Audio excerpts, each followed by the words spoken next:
Well, welcome. Good afternoon, everybody. This is Casey LaPierre, and I'm coming to you for our very first episode of Intelligent Design Hoof Care, hosted by the Institute of Applied Equine Podiatry. Well, I want to introduce myself and tell you a little bit about what our podcast is going to be all about. Okay, for those of you that do not know who I am the co-founder of the Institute of Applied Equine Podiatry. And along with my wife and partner, Dr. Robin Lord, we opened the school. The Institute of Applied Equine Podiatry was opened in 2003. So we've been teaching applied equine podiatry, which is a holistic approach to hoof care, for over 20 years now. Right now, we teach in 4 different countries. We have graduates in 13 different countries. And I want to give you a little bit of history about who we are and where we came from and where we're at today. All right, so I have been a professional farrier for over 40 years. I started out shoeing horses, actually performance horses. I was a standardbred trainer in New York, and I started shoeing my own horses because I wasn't happy with the way they were being shod. And I know a lot of people that come to our school because they're not happy with how their horses' hooves are being treated. Actually, they're dissatisfied with the current state of the farrier industry and the veterinary industry. So a lot of them come to us to learn how to care for their own horses' hooves. Okay, they want to take responsibility. Okay, this podcast is titled Foundations. So what I want to do is I want to give you a little bit of an idea as to what our foundation is. As I said, I've been a professional farrier for over 40 years. I'm a registered journeyman farrier, certified with the American Farriers Association since 1989. But I became dissatisfied with shoeing horses. At the time, I thought it was because of my forging skills, even though I had been a professional farrier for about 11 years. And I had quite a large clientele. I had about 300 horses on the books in metropolitan New York. And most of those were performance horses, either race horses, trotters, pacers. We had show jumpers on the books. We had hunters on the books. We had some Western horses on the books. We took care of Pasafinos, gaited horses. So there was a very large spectrum of horses that we worked on. But I became dissatisfied with the education that was available to me, okay, with what I was being taught. It just didn't feel right. Something just didn't feel right. But I do want it understood that I didn't come to this place that I'm at today in the way that the majority of our students come to this school. I didn't come to Applied Equine Podiatry and our model and our theories and our practice by way of natural. Okay, I didn't come to this because I wanted to go shoeless. Actually, that was farthest from my mind, was actually going barefoot, was actually going shoeless. It isn't something that was even on my mind when I took a position as an assistant or apprentice to a master blacksmith at a museum so that I can improve my forging skills, because that's where my mind was at back in 1994 when I started looking at ways to improve how I cared for the horses. I wanted to be able to treat those horses with laminitis, with founder, with navicular syndrome.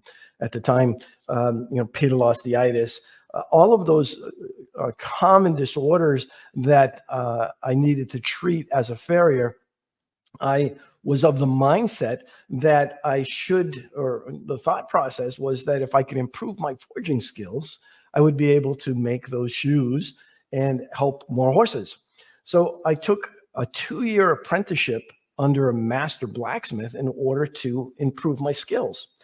And that was my foundation actually for applied equine podiatry, because at the blacksmith shop, I was taught, or I was encouraged to think outside the box.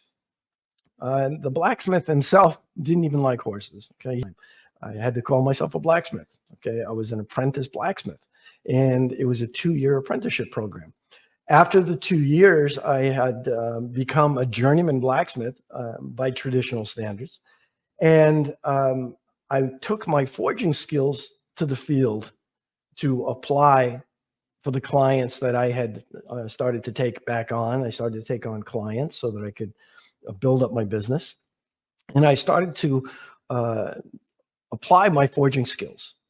But there were other skills and other things that I learned at the blacksmith shop. And one of the most important things that I developed was discipline. You would think that as a professional farrier that I had discipline. Well, it wasn't discipline in my forging skills, but it was in discipline on how I looked at things. Okay, I had to analyze every project that I did, and in analyzing these projects, I used a protocol or a definition in my approach at looking at each project. And that definition can be simply stated. It's not something that I created. It is the foundation, and that's what this episode is about. It's talking about what are our foundations in hoof care? What are the foundations that we're dealing with? Well, one of the most important foundations that is practiced by other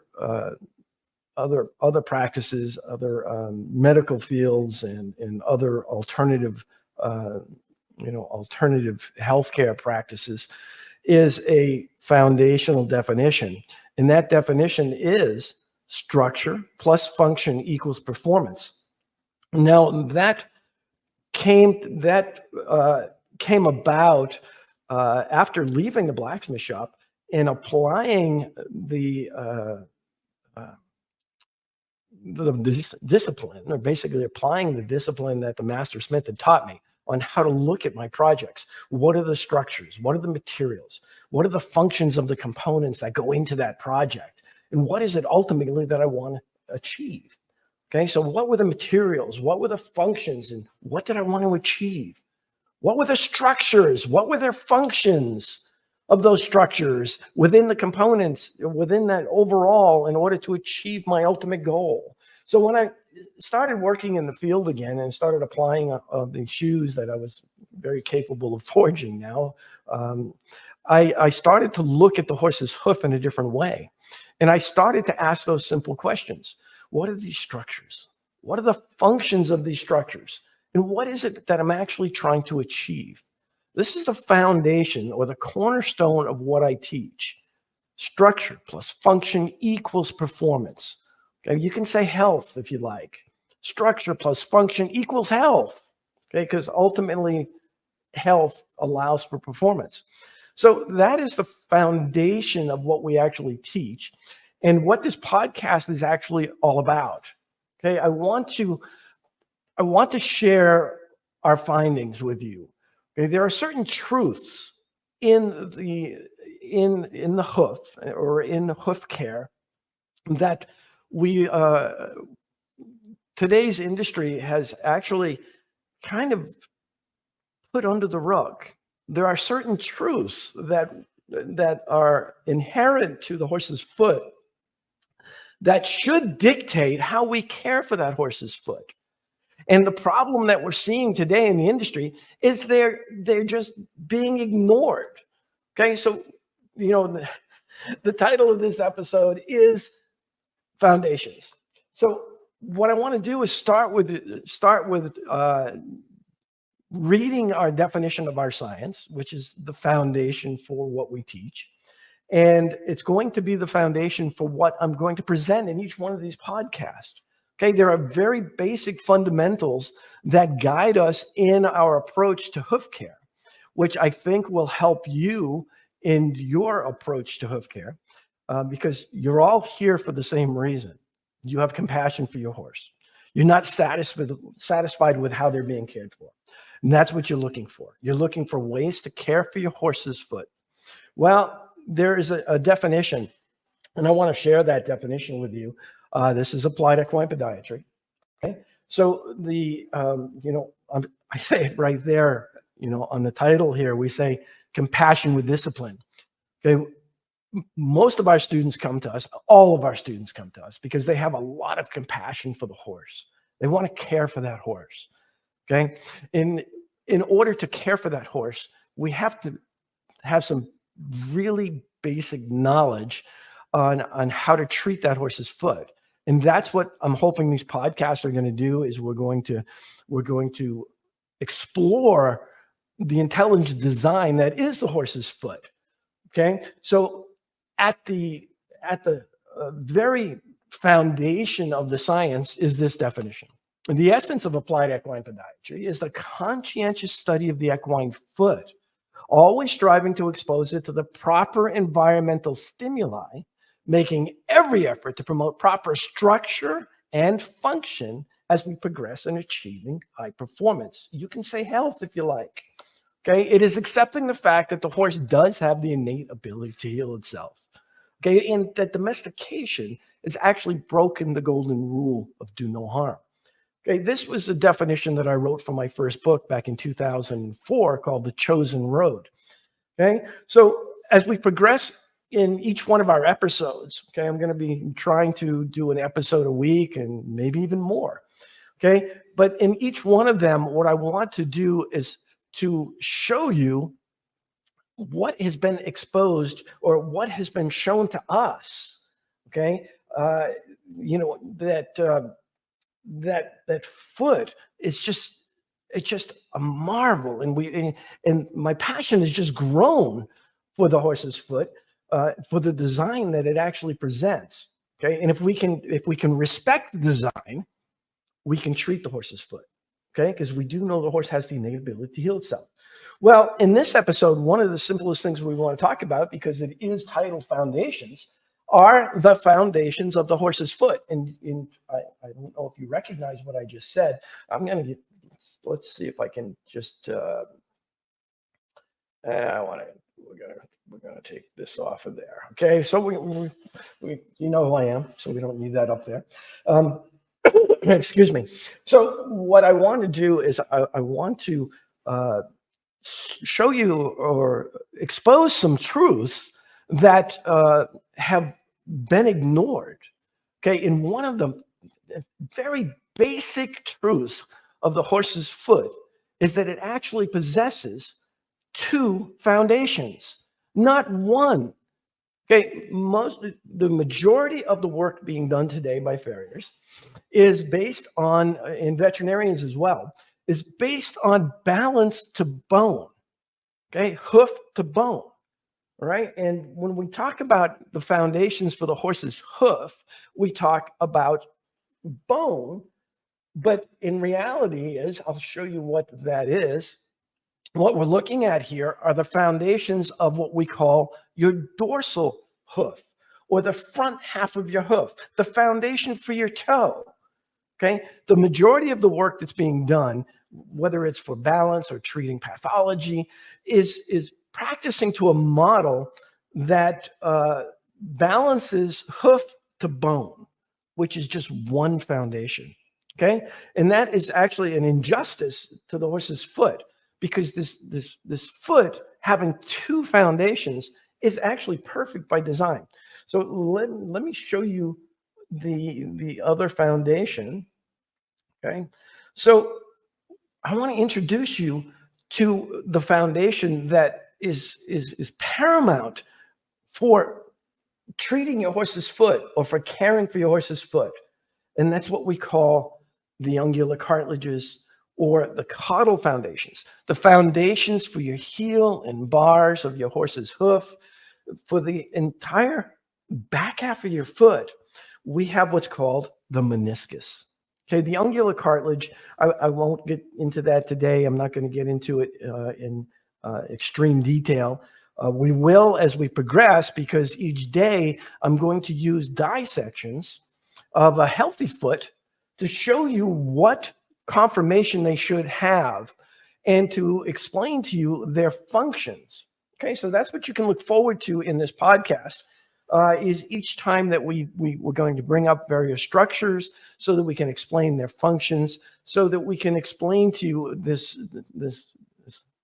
overwhelmingly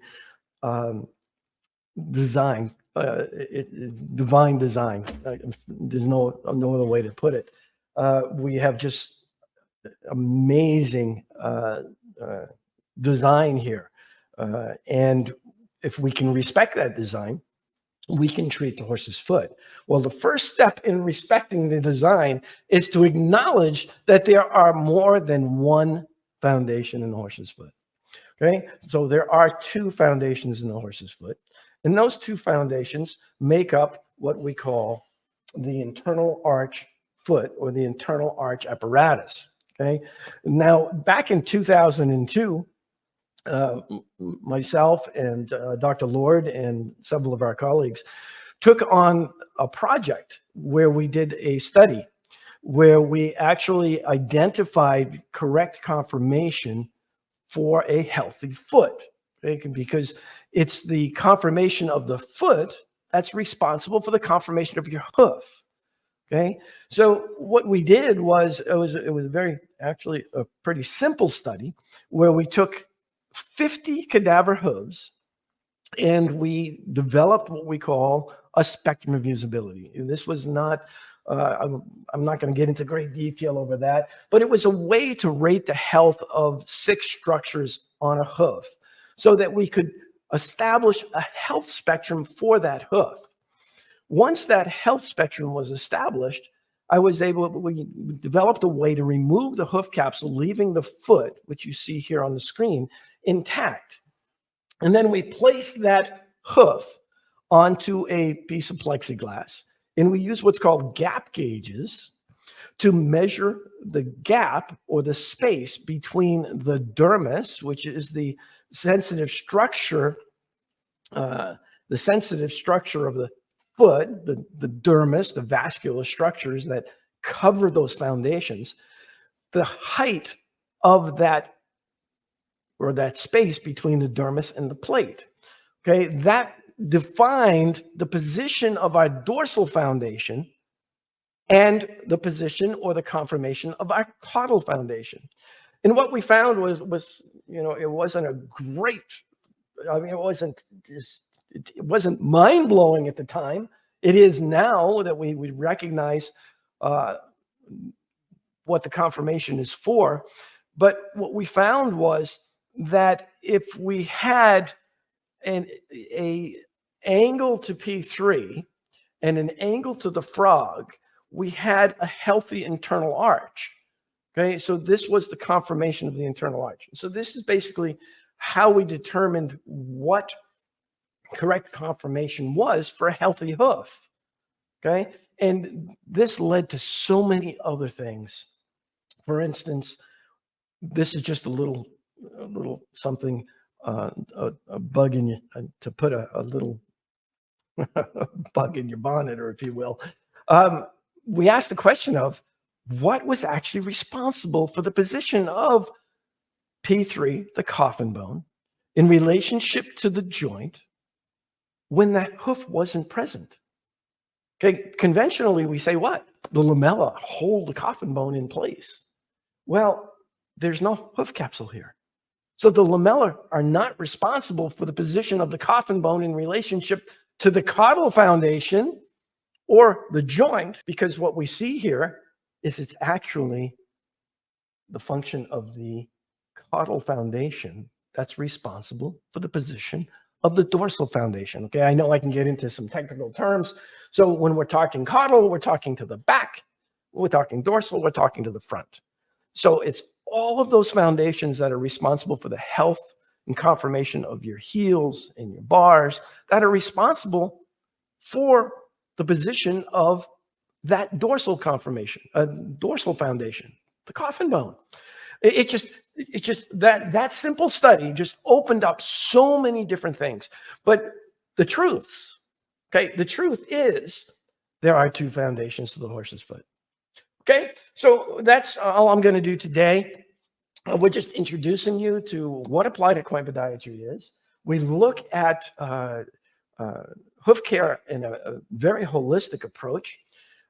It's not about barefoot. It's not about shoeing your horse. It's about respecting the design so that we can establish health in your horse's foot within domestication. Okay, so that what you have on the screen right there is the model that I'm going to be talking about. We're going to be talking about the internal arch apparatus, and we're going to each day expose the perfection that is the intelligent design. That's what this podcast is all about. And along the way, we're going to give you tips on how you can respect that design and how you can use stimulus within the environment to maintain health in that horse's foot. All right. So that's what this podcast is all about. I thank you for tuning in. You can follow us on Facebook at Applied Equine Podiatry, or you can follow us on you can go to our website, appliedequinepodiatry.org. Okay. So until tomorrow, our next episode, everybody stay safe, enjoy, and God bless.